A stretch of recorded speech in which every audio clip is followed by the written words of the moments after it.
So, you know, when you just meet someone and you feel like you've known them for a long time and you feel so soulfully connected to them? Well, that is my experience with Renee Walker. She is the founder of Renee Walker Wellness, which is a soul led wellness and coaching practice. And she's devoted to helping people heal their mindset and reconnect to their intuition. And she is such a soul. She is so warm, so open, so generous, so successful. And we talk in this podcast about intuition and what that means and being led by that intelligence from within and what it looks like to not listen to what it looks like to listen and how it can really impact your life.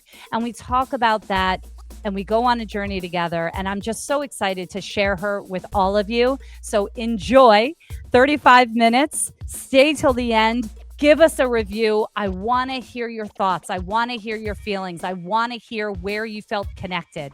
So looking forward to it. Let's get started.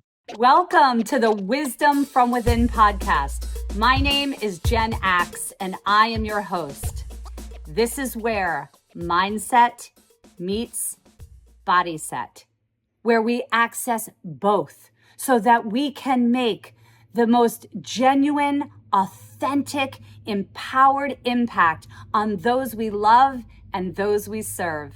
Let's get started.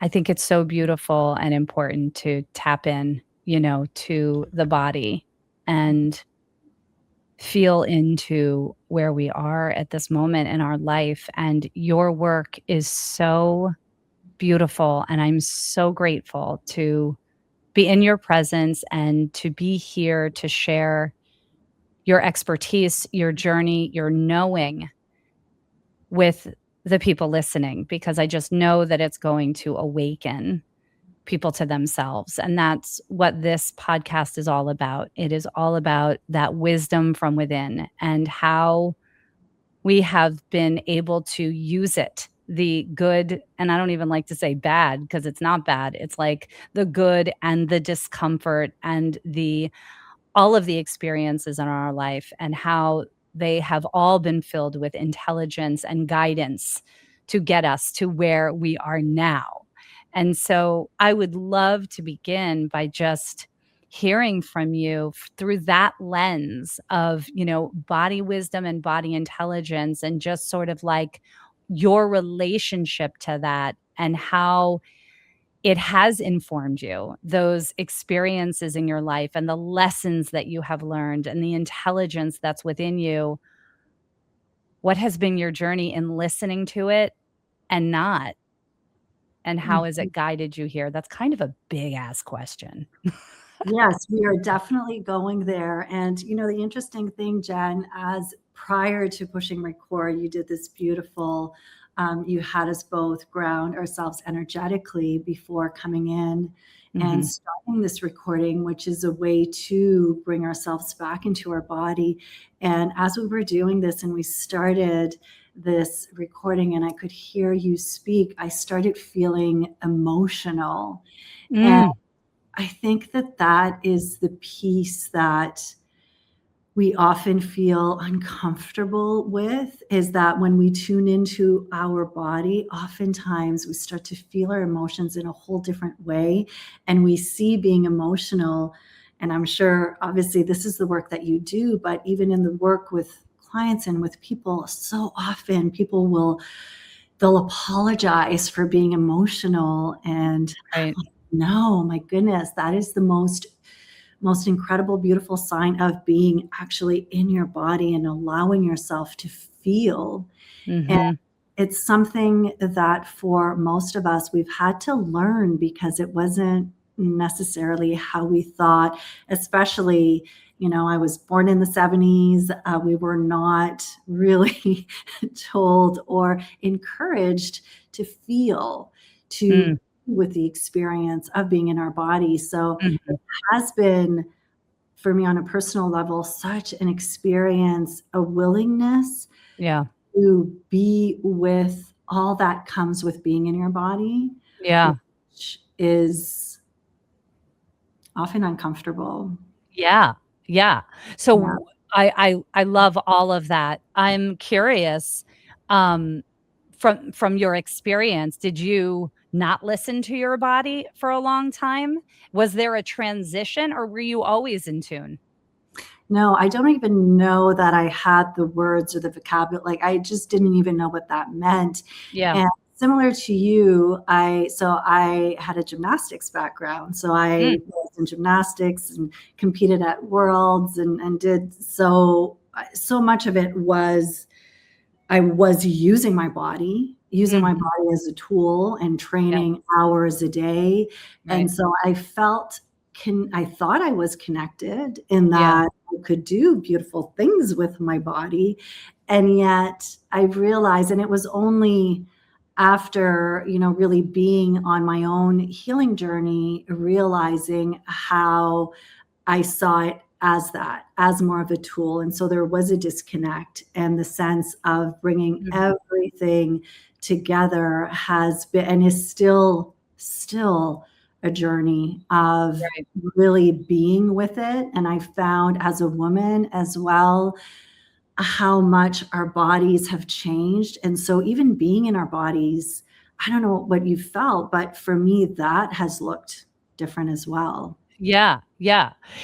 I'm also just drawn to this whole notion, and I see you as like a young child doing gymnastics and knowing that that was a tool for success in a physical kinesthetic way Mhm, only, right? It was mhm. the tool that helped you do the gymnastics, but what you're saying, I believe, is that you didn't feel the power of the emotional body or the somatic body, the wisdom inside of our body. It was just like, this is our body. It's a physical body that's allowing me to do gymnastics. But what we weren't taught, it sounds like what you weren't either, is that there's all this wisdom, there's like this, that gut instinct when we're younger. How beautiful would it have been to have been taught to say, hey, if you feel that person over there across the room in the gymnasium, she's like a bully and you shouldn't be friends with her. That's an important choice to make because your gut is telling you. But no one's teaching us about that kind of wisdom at that age, right? No, and it is something that I mean, I think there's more language around it now Yeah. for the younger generation, which I think is so beautiful and important. And then for us, it is learning to it's been really slowing down enough to pay attention, and as I Hmm. mentioned, being willing to actually listen to that. So, I use the term intuition a lot, and yet our intuition speaks to us through our bodies, and I think sometimes people have a misunderstanding that your intuition is more I mean, it can be a thought, it Right. speaks to us in different ways, but oftentimes it is really our body speaking to us and telling us, "This feels good, this doesn't feel good."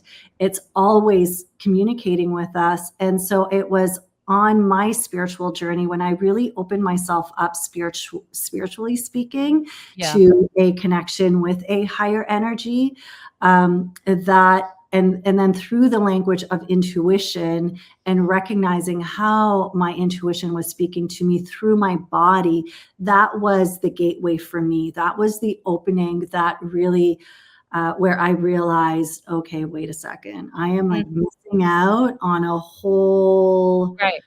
so much On a whole thing. information that I've been putting aside and not Yeah. really paying attention to, just seeing it as a separate thing. Yeah. How did that happen? Like, can you give us an example of like what that was like? What were some of those messages that you got intuitively that was like, "Oh my god," and then took you on a path?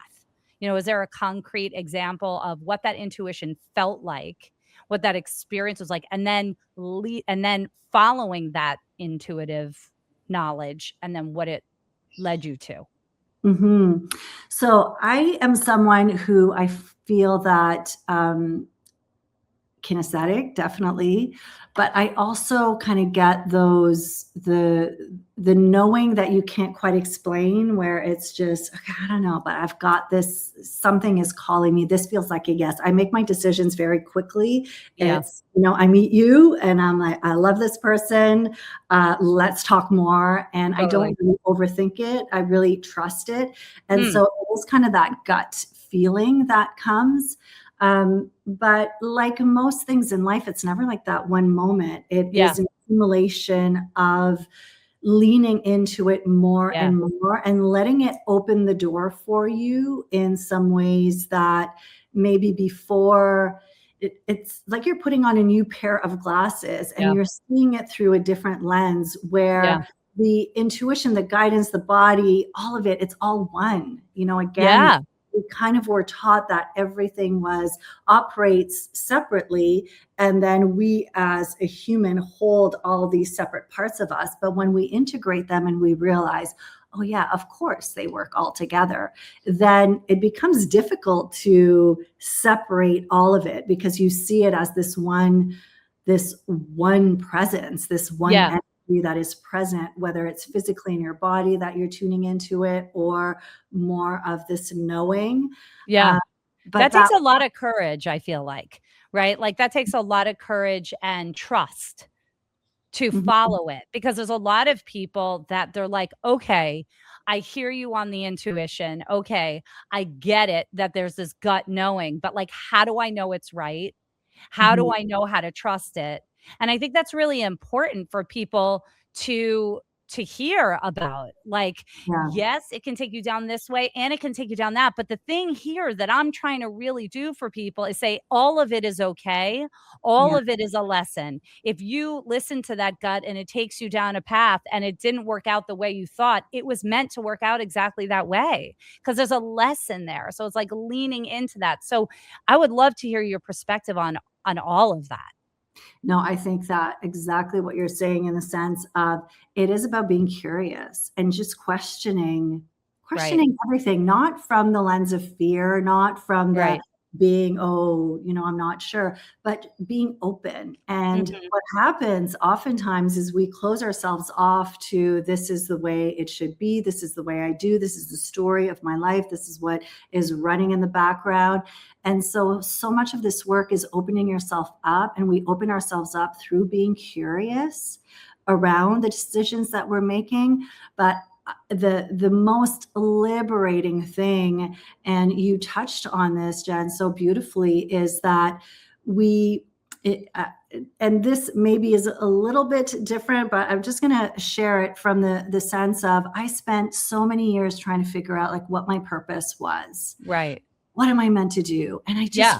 thought there was like this one thing, and that Right. would magically, if I could figure out that one thing, magically everything would make sense. Right. And what's so much of this work and being willing to open myself up and to lean in to taking just that the small actions, whatever it is that we're feeling guided to do, in taking and having the courage to take those small steps, it always opened up so much. And sometimes the what you're being guided to is a redirection because where you're meant to go is here, but you can't see that yet. You Yeah. can only see here. And so you're being guided here. And from this place is a redirection to exactly what you need to be. So a lot of this work as well is surrendering and just Yeah. trusting that we are always being divinely guided. There's no right or wrong. And so Right. it's a willingness of Yeah.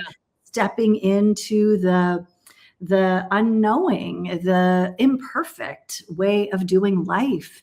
And in that Totally. perfection is where Yeah. the clarity comes in the willingness to do the things when we Yeah. don't know if it's the right thing. Yeah. I think it's so comforting for people to hear this over and over and over again. It's like that's surrender. But I know it's surrender and it's trust and it's okay and imperfection is welcome and it's actually necessary.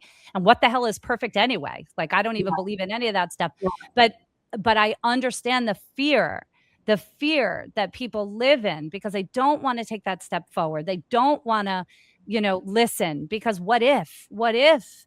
It's not celebrated. What if I'm not successful? And it's sort of that reframe of no matter what happens, it is successful because there is a gem of a lesson in there for you to learn that you're meant to either incorporate or go teach to somebody. Like it's all divine in my opinion. I'm curious about you had mentioned like your healing journey and you've also, I'm just called to like this crossroads in your life. You had your spiritual awakening. You mentioned that you had a healing journey, and I'm curious about that crossroads. Was that a moment of, disconnection to your knowing to reconnection? How did you cross that bridge?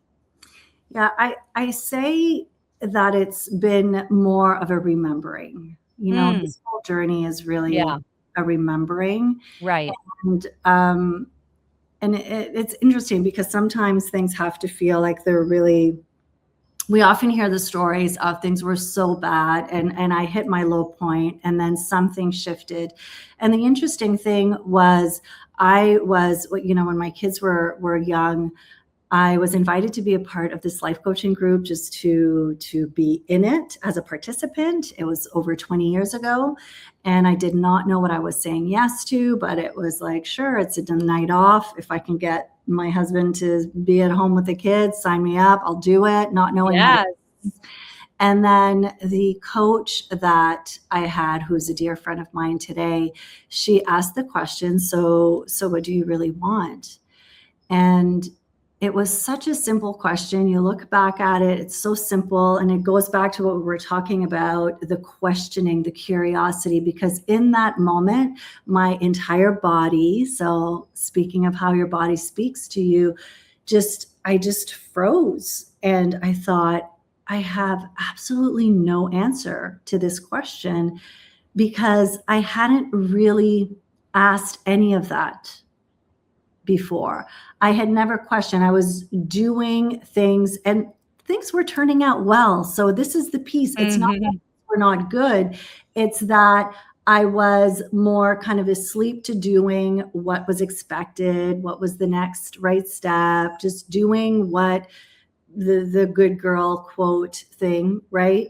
And Yep. we're working, but in that moment I realized, wow, I feel like I've been asleep for so much of my life, not really asking those questions.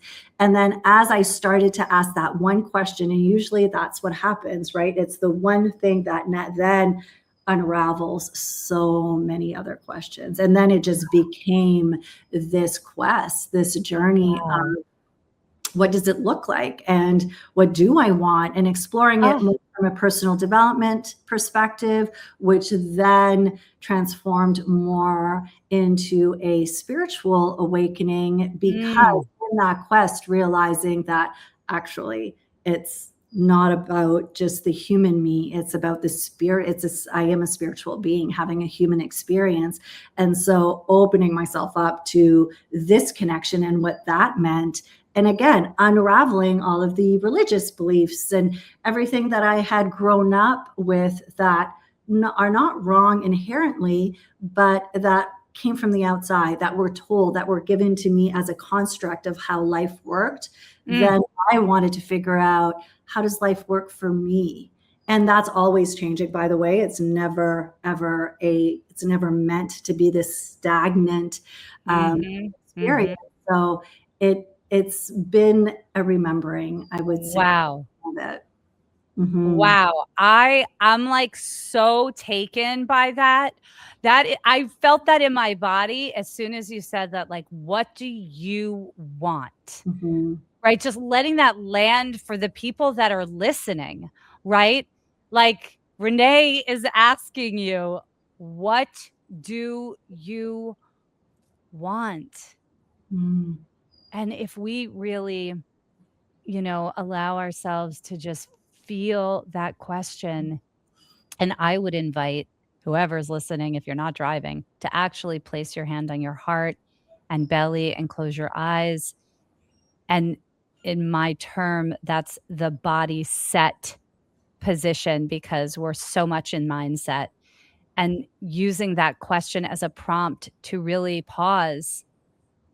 Wow, Mm. what a gift. And you're right, how simple, yet how profound. And I also love what you said, that it's always changing.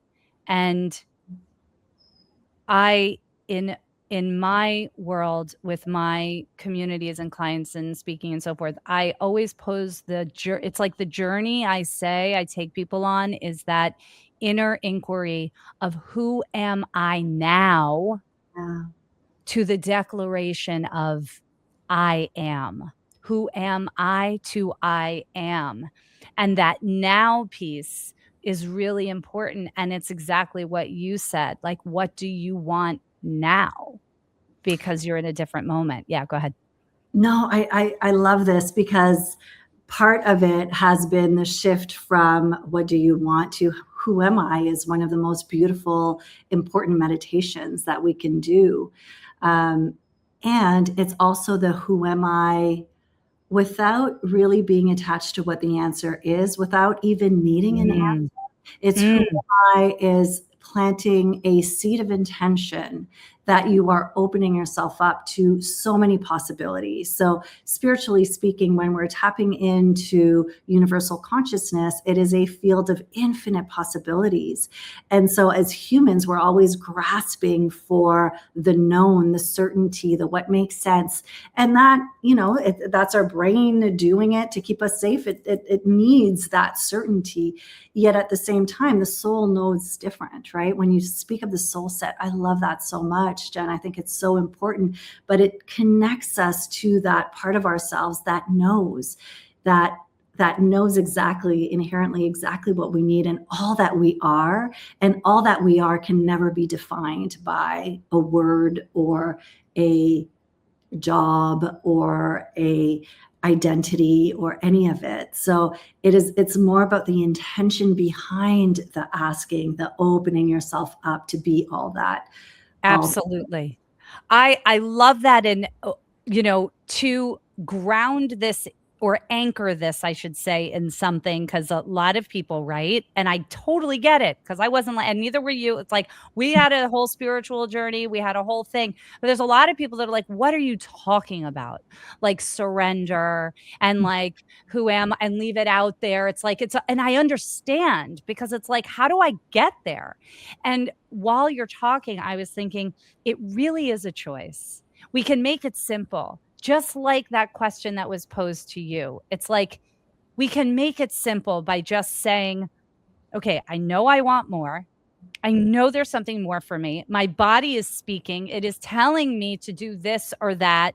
I know that I want to make a shift in my life. I know that I'm at a crossroads. Whatever the thing is that we're like facing, to anchor it in knowing that it's a choice, right? Mhm. Isn't it just a choice at the end of the day to be like, okay, I'm listening to Renee and Jen and like, this sounds great. And I have no idea how to do any of it, but I'm just going to take a step forward and I'm going to call Renee or I'm going to call Jen or I'm going to reach out and just inquire about what this other thing is that you were talking about. You Mhm. got to that place where you're like, I mean, you said I'm paraphrasing, but you were like, there's something else out there. I'm missing something. There's something bigger, right? You had mentioned that I think when you were younger, you started thinking that, and you were like, what is all of this out here? So when you have that curiosity and that pull, just go, right? When you Mhm. say just do something, like what would you say would be the first I outside of think calling you or me? I think we definitely overcomplicate life Yeah, so much. And right. it when you start to understand that anytime, so the calling, the knowing, the feeling it in your body, as you said, so Mm, there's something there. You don't know exactly what it is, but for some reason there's something that's calling you. That piece there, that initial moment of the connection of feeling it mm, is the soul set in action, right? But then what happens when you understand that it makes sense that your subconscious mind is going to kick in and say, well, no, you can't do that. That's not going to happen. And that's how we talk ourselves up out of yeah, making so many decisions and taking so much action when you understand that the fear piece is always going to be a part of it, and right. you're willing to take action and to listen to that nudge above all else. Always say, like, how can you turn up the volume on your inner knowing, your intuition, your soul, and turn down the volume on the external noises, but also turning down the volume on the subconscious mind, the ego that is there to kind of keep you nice and safe. So how can you do that? How can I turn up the volume more on my intuition, on my inner knowing? And then it really is a simple first action. We overcomplicate it because we think of maybe you have a big vision, and some people do, right? You have a big vision, but then we talk ourselves out of it instead of just taking what's the next best step that I can take that feels safe and good right now. Maybe a little scary, and in the process of taking action, just like anything, you create momentum. But it's a practice. Like that is the piece that it's a practice. It takes time. The listening to your body, listening to your inner knowing, you need to create some space for it. Right, exactly. Attention. The world is loud. There's so many loud noises right now. We're distracted always. And so you want to be intentional with creating space within so that you can pay attention and permission to do it messy, because it's always going to be messy. Well, the mess is kind of where I know that, I hear all the voices when I say it's kind of fun, because I know that in the mess, there's a lot of pain from childhood. There's a lot of pain as young adults. We all have experienced our version of difficulty. But I still say, I know for sure that we can get to a playful place with it, and maybe not initially, but we can when we slow down and we listen and we really understand the value of the lessons that are learned and then become empowered by them. Then we can start to kind of dance with them a little bit and lighten them up. I'm curious, what would you say to someone? You had mentioned it's just that first step of creating that space for yourself, do you tell us actually about your work at this moment and like how you would guide someone, obviously not in a huge way because they'd need to really see you for a long period of time. But I'd love the listeners to hear from you, the work that you do and how you take people through a journey like this to get them to start listening to their body. Just to circle back quickly on what you were saying before, one of my favorite things is to just ask the universe to surprise and delight me, because I feel that we often also have an expectation that work can be heavy and it's going to be hard and the healing and stuff. And what if it gets to be light and playful as well? And so how do you ask that? Like in the morning? Universe, yes, surprise and delight me. I'm open to be surprised and delighted in beautiful ways. So then we're shifting our energy to yes. Surprise and delight in beautiful ways. I added the beautiful ways. we don't want to be surprised. Right. Surprise and delight me in all the beautiful ways. Yes. Okay, that's so beautiful. Yes. And then I would add the gesture, with the power of gesture, right? And universe, surprise and delight me in the most beautiful ways. And then arms like up, you can't see me right now. Right. But like, arms, we're doing it for people on YouTube. You can see it. In Titanic, the movie, when there's surprise Listen. Boat, we've got absolutely our arms wide open and we're open to receive. Open to receive. It's the with the power of gesture, I talk about the play between the expansion and the contraction. And we do need to honor the contraction. The contraction is real. It's the doubt. It's the pain. It's the worry. It's the fear. We get it. We need to hear it. And go open to Titanic. Like open your arms wide and receive universe. Surprise me and delight me. I love that. It's the Titanic move, Jen. We just created a Titanic gesture. A Titanic gesture. Okay, that's beautiful. So we're getting back to your work and how you take people, however you want to share about what it is that you do. And before we do that, question. You have said Soulset. Do you use that term or did you just come up with that here?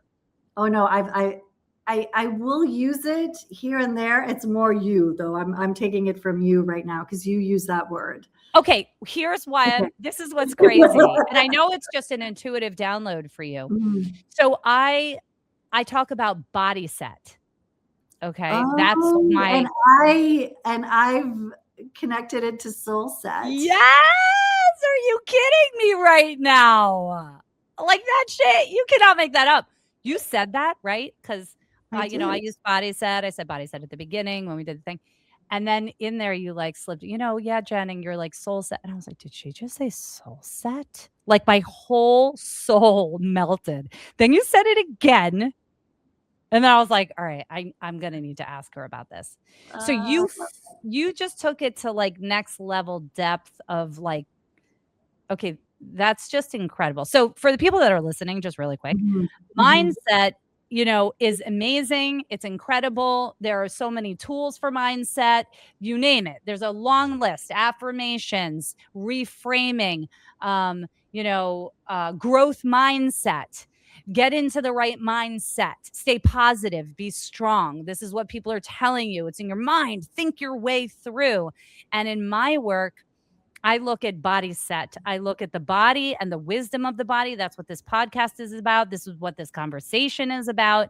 And it's bridging both. It's not one or the other. It's about all of it. It's mindset and body set and creating the bridge. Okay.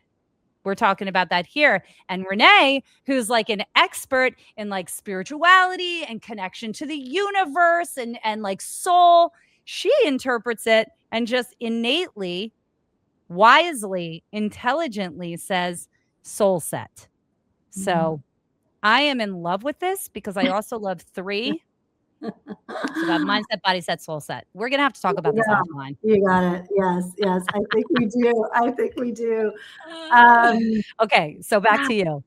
I love Oh, the so I always say for me it's blending mindset and spirituality, yes. and then you're adding the body piece to it. So we're Mhm. kind of intersecting in a Wow, beautiful triangular, gorgeous. divine triangle together, Jen. Oh, Um, so good.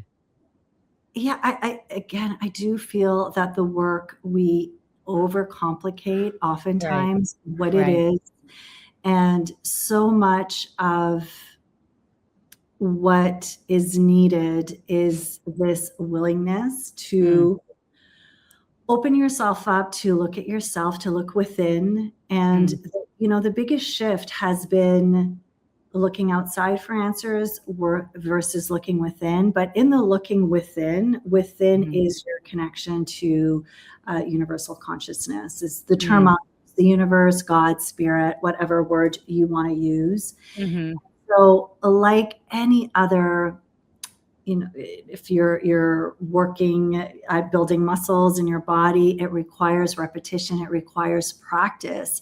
And mm. so this is a piece of your spiritual practice. It really is a practice of remembering who you are. It is a Right.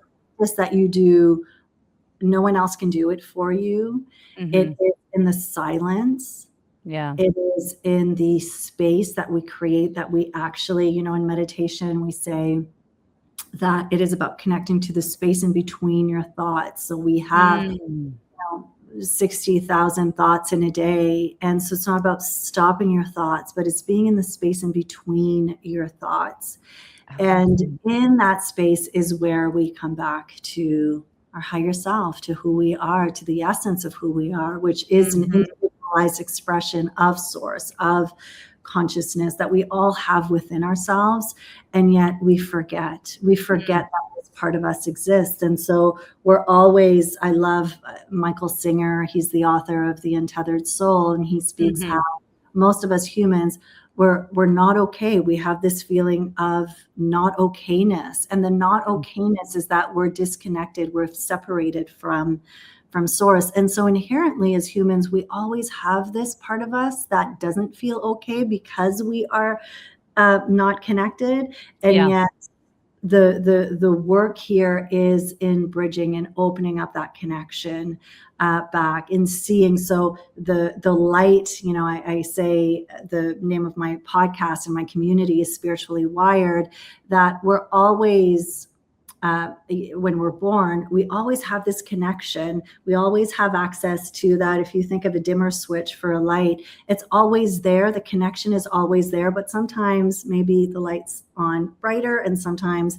feels like it's dimmer, but we always have access. And so the work is in opening up that connection. I mm, found that when I am connected, whenever I feel where I'm feeling stuck or I'm in my head, I'm comparing, I'm doing all of the stuff that we all do because we're all human, and you're on social media and you're, scrolling and thinking of all the ways in which you're not doing well. So when Mm-hmm. all of those things start coming up, I know right away I'm disconnected. Yeah. Connected to soul. Somehow I've disconnected. I'm human, and Yeah. that's part of being human. So now the work is in reconnecting, and we reconnect in that space. Now in the space, it really is being in our bodies, as you said, Right. and Right. that looks different for everyone. Right. I'm a big believer in meditation because meditation is a way in which we open ourselves up to connecting to it. We create that space. It's very uncomfortable for most people because it means that you have to be willing to be with what's showing up, the thoughts. Yeah. And Yeah. a lot of those thoughts are not necessarily pleasant thoughts, right? Yeah. Yeah. Takes a Sorry. lot of Sorry. time. Go ahead. No, I go didn't mean ahead. to cut you off. I was going to say, we're going to wrap up in a couple minutes. And I was just realizing, we didn't talk about this point, and I think it's a good point to land on, Mhm. around leadership, right? So the subtitle of the podcast is, Wisdom from Within, where human stories awaken leadership from within, right? So how that has helped us, this journey of awakening, this journey of opening up to spirit, this journey of disconnection to reconnection, how it has helped us be better parents, be better managers, or teachers, or coaches, or CEOs, or whatever it is we're leading, because we're all leading something, and we're definitely self-leading. So, Yeah. how would what do you feel about that connection of the lessons learned and the journey from within, and how it's impacted you specifically in your work? Oh, it shifts everything because you go from being reactive to being intentional with how you show up. It doesn't mean that you're not human and you're not going to get activated, triggered by things just like everyone else, but your power is in how you show up within the life of being a human. Mm. And so it shifted everything from that perspective. And, my kids are in their 20s and showing up as a parent for them. And even my daughter, said, wow, like she saw that, they saw the growth with me, or the shift. And again, not about being perfect, not about Mm. it's not about not having the moments, but it's in the intention of what do you do in those moments as a human, that we have the power to actually choose how we're going to show up. And that has been I'd say that that's how you feel it. That's how you see it differently. Going back to the idea of meditation, it's not about the meditation. It's that the time that you spend there, you're cultivating presence. And as you cultivate presence in your morning practice, that's what you draw on in the afternoon and 3 o'clock when you're ready to lose your shit because something happened. You're Yep. drawing on that presence. So Yep. it is a practice. It's a way of being, I would say. Mm. Oh, I love that. Everything you just said was so fantastic, because it's very tangible, and it's very clear. Like, this leads to that, making the choice, practicing meditation, whatever that looks like for people, because there's a lot of versions to do that. And then that impacting how you lead. And I love how your kids watched you through it, without you feeling any sort of anything about it. It sounds like you brought them into your process, which is extremely beautiful. And what a strong way to lead. Yeah. Thank you. And Amazing. We're mhm. gonna we're gonna wrap up here, but I'm telling you, like, this conversation could go on for, a million hours, because there's so much synergy and connection. I love the work that you're doing. Can you just share with us how people can connect with you outside of this podcast? Yeah. Yeah, so I also have a podcast, which I'm looking forward to having you on very soon. The Yes. Spiritually Wired podcast, where we talk all about mindset, business, wellness through a spiritual lens. And through that, I also have the Spiritually Wired membership, which is for people who want to deepen their spiritual connection. And it could, because, as we were talking about, one of the biggest things is the remembering. And there is nothing like community, which I'm sure you know and you see, right? Community helps us to stay in a space of feeling seen, of being held, and helps us remember what we know inherently. So Mhm. that is a community where I offer weekly classes. We meditate. We do some mindset work together. We show up together in this work, amongst lots of other things. But I love if it. you want to reach out, to connect, Instagram at Renee Walker Wellness, and my website is reneewalkerwellness.com. Beautiful. I love it. I love it. I'm so grateful to you. Thank you for being here. Thank Thank you for you. inspiring the people that are listening. This is really important. It is so important. I am on a mission here to help people really listen to their body, because it is the most trusted source of guidance that we have, even when it doesn't feel right. It actually is. It's right for you. It's right for the world. It's right for all of us. So, anyhow, thank you for being here. I appreciate all of you, and see you next week on the Wisdom from Within podcast. Bye, everybody. If something in this conversation spoke to you, don't keep it to yourself. Send it to someone who might need that message too. You can also send me a comment, because I would love to know what it is that landed for you. But most importantly, take a moment to pause and listen to what it is that resonated, because that's where your real guidance system lives. The one you can trust, the one you can rely on. See you next week.